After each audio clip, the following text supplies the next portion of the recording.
En esta semana donde están por cumplirse 3 años, de lo que fue la decisión de este gobierno de declarar la extinción de Luz y Fuerza del Centro. Todo lo que ha pasado en 3 años, bueno, pues está a la vista de nosotros, la permanencia de un importante grupo de trabajadores y trabajadoras que se mantiene precisamente en resistencia a esa decisión gubernamental y que, bueno, pues ha llevado las cosas a las instancias judiciales y hay anuncios que dar sobre el tema.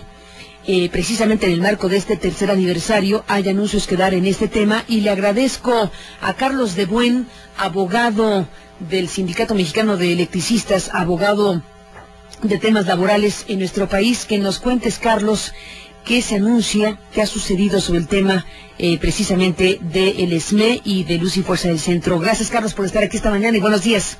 Buenos días, Carmen. Al contrario, muchas gracias a ti por la invitación. Cuéntanos, ¿qué pasó?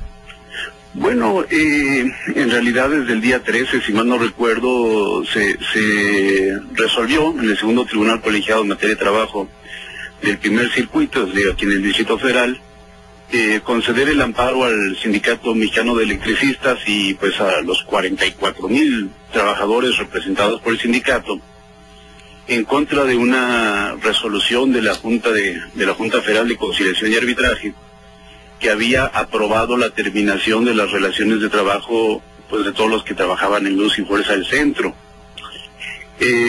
Lo que, a pesar de que teníamos pues la razón absoluta y total, eso nunca lo dudamos, pues no dejó de sorprendernos la contundencia de esta resolución que supimos apenas este lunes, que se publicó la sentencia, una sentencia, por cierto, que en su versión electrónica, la versión publicada, tiene 449 hojas, lo cual explica de alguna manera que hayan tardado pues 3 semanas más o menos en lo que llaman ellos el engrose.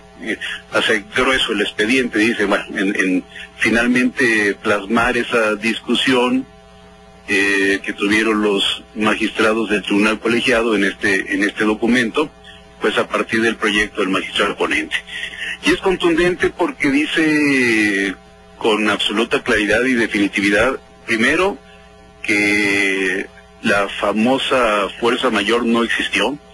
Es decir, el presidente no puede invocar fuerza mayor a partir de un decreto que él mismo emite. Es decir, yo no puedo decir esto se sobrepuso o esto es externo, que son causas, digamos, o signos más bien evidentes de la fuerza mayor, pues cuando él mismo es el autor y el que invoca su decreto como causa de terminación de las relaciones de trabajo.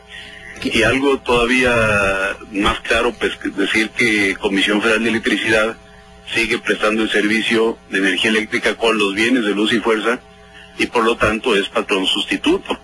¿Esto qué significa? Pues que los trabajadores habrá que definir si los 16,500 que no se han liquidado o los 44,000, incluyendo los 26,000 poco más o menos que se liquidaron, pues tienen derecho hoy a regresar a trabajar, algunos pues a su jubilación ya, ¿no? Porque en estos 3 años se habrían cumplido los supuestos. Para efectos prácticos, Carlos de Buen, entonces estamos frente a una resolución que ya no tiene otra instancia para efectos de lo judicial, y si así es, para efectos prácticos, ¿qué debería suceder?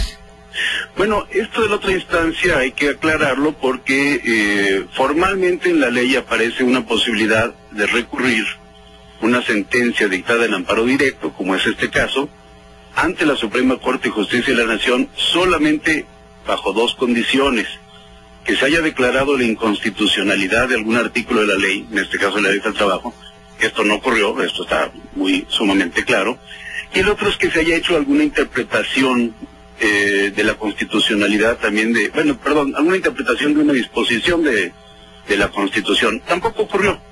Sí se invocan los artículos típicos de los amparos, 14, 16, 17, pero no se hace un análisis de su texto. Son los artículos clásicos, las garantías de audiencia, legalidad, exhaustividad, ¿no? Pero además hay un tema que vale la pena dejar muy claro. Este amparo se intentó llevar a la Suprema Corte, se planteó la atracción del amparo por parte de la Suprema Corte y la misma Corte dijo que era un asunto de estricta legalidad, es decir, que no había un problema de constitucionalidad ahí adentro, de manera que ya se pronunció la Corte en ese sentido.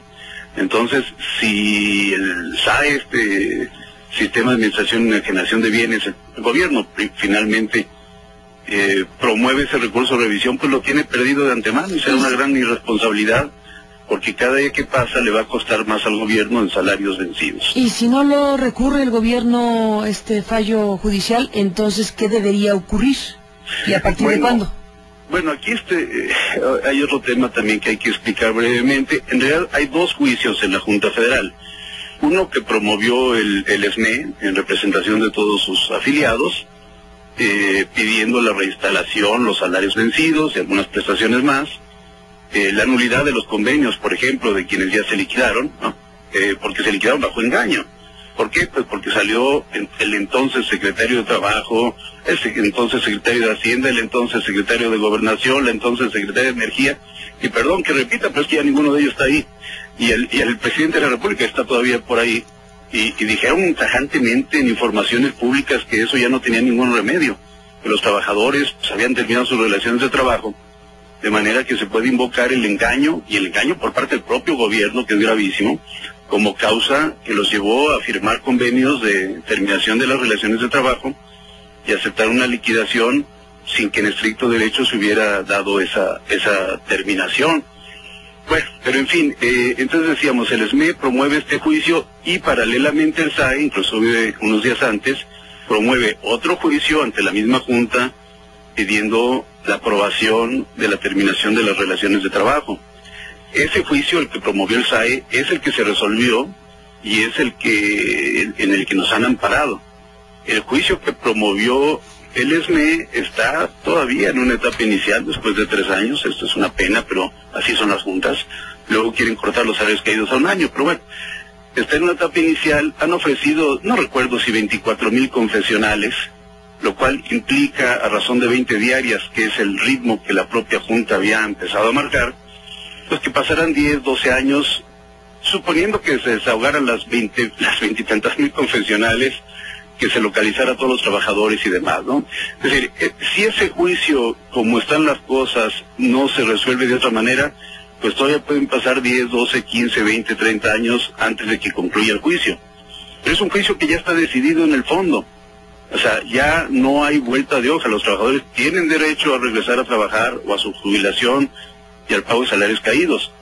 Por lo tanto, siendo pruebas ofrecidas por el propio gobierno federal, bueno, pues son responsables de cada día que pasa los salarios caídos, que son millones de pesos, cientos de millones. Creo que la nómina de Luz y Fuerza eran 6,000 millones de pesos mensuales. Entonces, hay que hacer cuentas, es una fortuna para la nación, y pues los funcionarios responsables de que esos juicios no se resuelvan a tiempo, pues van a tener que rendir cuentas ante el país por esta pérdida gigantesca de dinero, ¿no? Pues todo un tema, Carlos, del que seguiremos hablando, si me lo permites. Por lo pronto, gracias por contarnos esta mañana y buenos días.